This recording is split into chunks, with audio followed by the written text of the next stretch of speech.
Je suis un joueur de ntama. J'ai appris le ntama avec mon père qui joue le ntama. Mon grand-père aussi qui joue le ntama. Dans notre famille, on ne fait que jouer cet instrument qui est le ntama. Le ntama, c'est un instrument qui ne date pas d'aujourd'hui, qui est également appelé le tambour parlant. C'était un instrument qui passait des messages.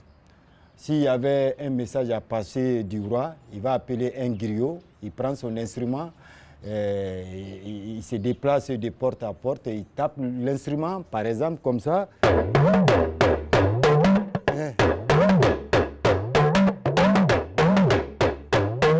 Là, les gens se rassemblent et ils passent le message du roi.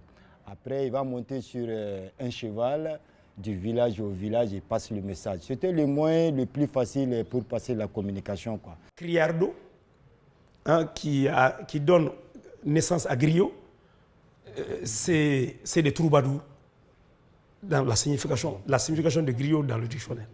Mais la signification du djeli dans la culture mandingue, il est plus fort que le mot griot. Le mot griot définit peu le djeli. Parce que le djeli, d'abord on est djeli, on ne devient pas djeli. Donc le djeli, il a en charge de la médiation sociale. Mais il a aussi en charge de faire la réconciliation entre deux individus, entre deux personnes, entre deux familles, entre deux villages dans une communauté. Et il est reconnu en tant que tel. Il a un rôle permanent. Le djeli a un rôle permanent de médiateur.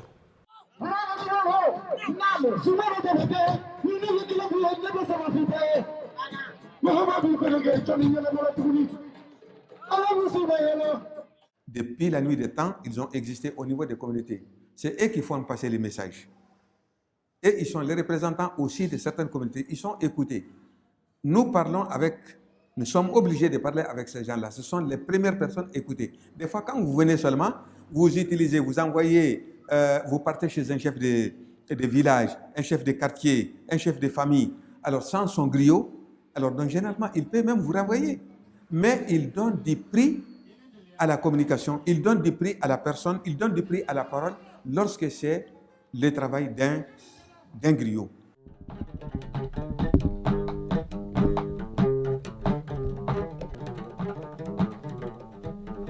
Fulubede kirido, fulubede chadimo, jatugo anisu rabaro.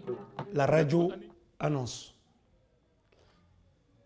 Tu as les journaux et ils écrivent, donc et ils montrent. Mais le communicateur traditionnel, mais lui il convainc, il est vivant.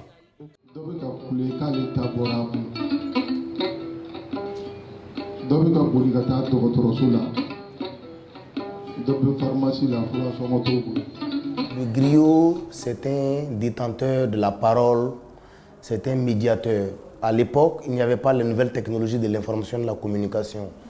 Le griot jouait ce rôle de médiation, d'intermédiaire, de pacificateur. Mais c'était un peu plus lent parce qu'il fallait peut-être marcher de famille en famille, de village en village. Mais aujourd'hui, avec le développement et la vitesse avec laquelle les informations passent, les réseaux sociaux jouent aujourd'hui ce rôle de diffusion de messages de paix et de réconciliation. Maintenant, la différence entre les réseaux sociaux et les griots, c'est que le griot, quand il partait transmettre son message, il n'y avait peut-être personne pour apporter un message négatif derrière. Mais sur les réseaux sociaux, il y a tout type de personnes. Quand les blogueurs se mettent ensemble pour envoyer un bon message, peut-être quelque part, il y a certaines personnes qui aussi ont la latitude d'avoir un téléphone Android, qui ont des profils Facebook et qui envoient des messages contraires. Il est plus facile aujourd'hui d'atteindre le maximum de personnes avec les nouvelles technologies. Voilà pourquoi même les acteurs de la paix, de la médiation s'appuient sur les blogueurs pour diffuser ces messages de paix. Et pour être plus percutants, ils ont réussi à créer un cadre de collaboration entre les blogueurs et les médiateurs traditionnels qui sont les griots. Aujourd'hui, on va voir les griots, ils font des messages vidéo, des messages vocaux que nous venons ensuite mettre sur les réseaux sociaux. Ça permet d'atteindre le plus grand nombre de personnes. Parce que le griot, physiquement, ne peut pas rassembler tout le monde à travers le Mali. Il ne peut que atteindre les personnes qui sont à côté de lui. Mais pour rendre le message plus audible, on utilise aujourd'hui les médias sociaux. Donc il y a aujourd'hui une collaboration, une entente entre les griots et les utilisateurs des réseaux sociaux pour diffuser. Aujourd'hui, beaucoup de griots ont des pages Facebook. Ils ont des comptes Twitter sur lesquels ils amplifient. Mais actuellement, avec les numériques, les téléphones, les radios et la télé, bon, les gens ont pu oublier cet instrument qui passait le message. Les nouvelles technologies, la télévision, la téléphonie, hein, les téléphones, Internet, je disais que c'était des chances extraordinaires pour la conservation, je dis bien la conservation, la promotion et même la diffusion de notre tradition orale. Donc, utiliser ces différents moyens, leur utilisation est complémentaire. Il faut savoir les mettre ensemble, il faut savoir les utiliser, et chacun dans un rôle précis, avec un cible précis.